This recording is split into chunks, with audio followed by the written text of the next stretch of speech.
Hey, how's it going again? So I am in the process of making armor for FantasyCon. Got a bunch of pieces here that we have airbrushed using Tandy's professional silver water stain. I don't know if you can get a good shot of that. It's awesome. So this is just water hardened and bake hardened veggie tan leather that we've shaped and formed and baked in the oven at 175 degrees for about an hour and a half. And then I've been coming through using, instead of putting on the brush, because I noticed when I did the brush, I'd get streaks in it. So we started using my Iwata airbrush.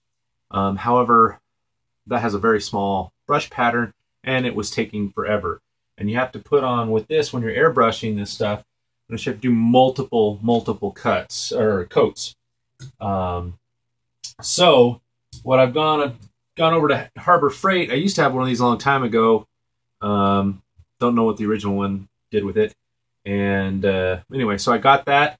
I had to buy the extender, a new hose that came with this bit so that I could go down to the hose that I already have that's hooked up to my CO2 tank back here. I'm using a CO2 tank as opposed to an air compressor because CO2 doesn't have any moisture in it, and it will be constant air. That little tank lasts quite a long time, so long as I remember to turn it off in between coats. So here I've got it on my rotating pedestal, and I've got my pattern so that it's doing a line horizontal. So you can see here, if I just, it's going horizontal on that spot.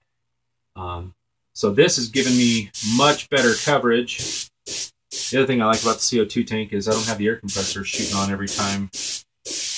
Constant air all the time. You get one of those little CO2 tanks from a lot of the homebrew places in town has them. Any of the air gas resupply places will sell them. You can find them on Craigslist and whatnot, really cheap. Just make sure if you do that the tank has actually been recertified, because they have to get recertified every so often. And that's kind of an expensive thing to do.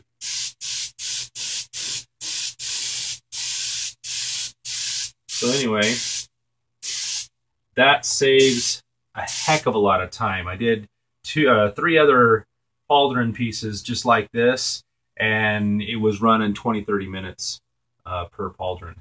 Whereas this, you know, I'm now less than a minute per coat, really, when it comes right down to it. And this stuff, when you're going on so light, if your ambient temperature in your room is fairly warm, it'll dry well enough that you can put the second coat on by the time I get over to the other side. So I'm hitting that.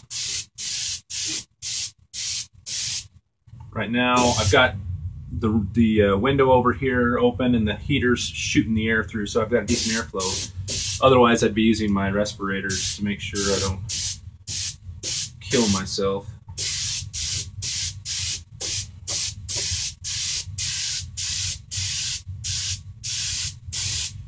Great thing about this one is there's not a whole lot of overspray. So long as I'm hitting the object that I'm painting, it's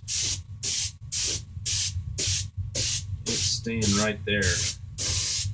Okay, so that piece is ready to go get dried. I'll probably hit it with 1 or 2 more coats, but then I'm going to be moving back on to all the other pieces that I've got down here, do an additional couple of coats on them with this, and we'll go from there.